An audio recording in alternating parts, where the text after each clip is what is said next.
بسم اللہ الرحمن الرحیم۔ وبا پھیلی ہوئی ہے جس کی وجہ سے بہت سے لوگ گھروں میں نماز پڑھنے پر مجبور ہیں، اور خاص طور پہ جو مشترکہ اعلامیہ آیا ہے اس میں 50 سال سے عمر کے لوگوں کو کہا گیا ہے کہ وہ گھر میں تراویح پڑھیں۔ خواتین تو گھر میں پڑھتی ہی ہیں، تو اور بھی بہت بڑا مجمع ایسا ہوگا جو اس دفعہ گھروں میں تراویح پڑھے گا۔ تو گھروں میں تراویح کے احکام کیا ہیں، اس حوالے سے میں نے کہا کہ میں کچھ قرآن و سنت کی روشنی میں بتا دوں۔ تو اب چونکہ کورونا وائرس کی وجہ سے مسجدوں میں کراؤڈ پہ گورنمنٹ منع کر رہی ہے، خاص طور پہ بوڑھے افراد کو، تو ان کو چاہیے کہ وہ گھروں میں جماعت سے نماز پڑھیں۔ اپنے بچوں کو، جو اگر کوئی حافظ ہے تو ان کو کہیں کہ وہ آگے ہو کے نماز پڑھائیں، لیکن یاد رکھیں نابالغ بچے کے پیچھے بالغ لوگوں کی نماز نہیں ہوتی۔ اگر بچے نابالغ ہیں، ان میں قرآن کا کوئی حافظ ہے، تو آپ ان کے پیچھے نابالغ بچے کھڑے کر دیں گھر میں، تو نابالغ بچے نابالغ بچوں کے پیچھے نماز پڑھیں گے، جو بالغ ہو چکے ہیں ان کے پیچھے بالغ مرد بھی پڑھ سکتے ہیں اور بالغ خواتین بھی پڑھ سکتی ہیں۔ تراویح کا طریقہ کیا ہوگا؟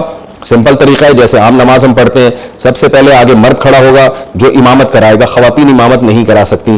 مرد کے پیچھے ساتھ اگر ایک آدمی ہے تو وہ اس کے دائیں طرف کھڑا ہوگا، تھوڑا سا پیچھے ہو تاکہ ایسا نہ ہو کہ نماز میں آگے ہو تو نماز چھوٹ جاتی ہے امام سے آگے نکلنے پر۔ اس میں علماء کے دونوں قول ہیں، بعض علماء کہتے ہیں بالکل ساتھ اور بعض کہتے ہیں ایک بالش پیچھے۔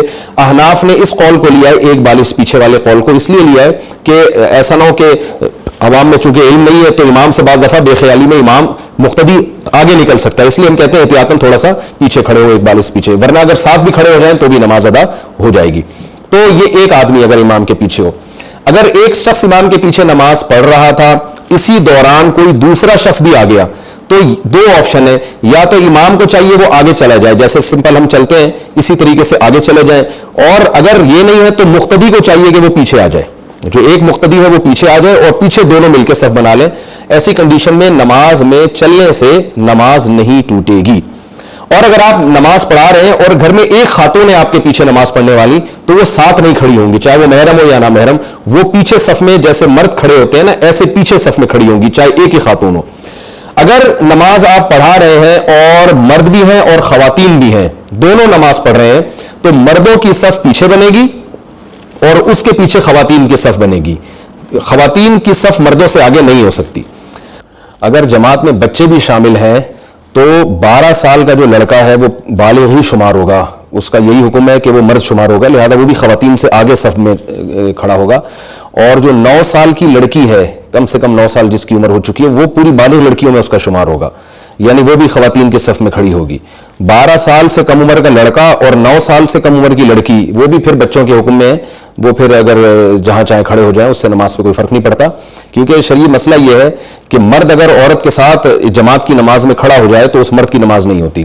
تو خلاصہ کلام کا کیا نکلا کہ اگر امام کے ساتھ ایک مرد ہے تو وہ دائیں طرف، ایک عورت ہے تو وہ امام کے بالکل پیچھے، اور اگر زیادہ لوگ ہیں تو مردوں کی صف ہوگی پہلے، پھر اس کے پیچھے خواتین کی صف ہوگی۔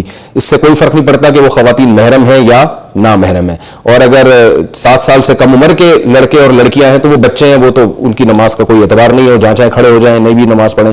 اور 7 سال سے اوپر کے ہیں تو پھر میں نے اس کی تفصیل بتا دی کہ 9 سال کی بچی بالکل بالغ شمار ہوگی اور 12 سال کا لڑکا بالغ میں شمار ہوگا، لیکن 12 سال کا لڑکا امامت نہیں کر سکتا، امامت کے لیے مکمل بالغ ہونا ضروری ہے۔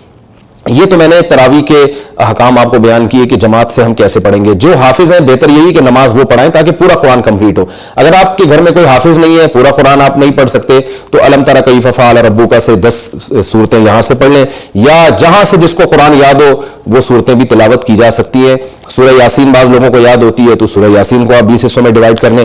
یہ بھی ہو سکتا ہے کہ ایک رکعت میں سورہ یاسین پڑھی، دوسری میں دوبارہ سورہ یاسین پڑھ لی، اس میں بھی کوئی حرج نہیں ہے۔ بعض لوگوں کو سورہ واقعہ یاد ہوتی ہے، سورہ ملک یاد ہوتی ہے، تو یہ جہاں سے جس طرح سے چاہیں آپ پڑھ سکتے ہیں، اس میں آپ کو آزادی ہے۔ مقصد ہے کہ نماز پڑھی جائے، اللہ کی عبادت کی جائے۔ تراویح کی رکعتیں کل کتنی پڑھنی ہے، یہ بڑا مارکۃ العارہ مسئلہ ہے کہ رکعتیں کل کتنی ہے۔ تو دیکھیں سنت رکعتیں تراویح کی 20 ہیں، باقی اگر کبھی تھکاوٹ ہو، ٹینشن ہو، مجبوری ہو تو سنت موقدہ ہے، سنت موقدہ مجبوری میں چھوڑی جا سکتی ہے۔ بہت تھکاوٹ ہے تو بھئی جتنی پھر اللہ توفیق دے اتنی پڑھ لیں، لیکن جو سنت اگر کوئی پوری کرنا چاہتا ہے تو 20 رکعت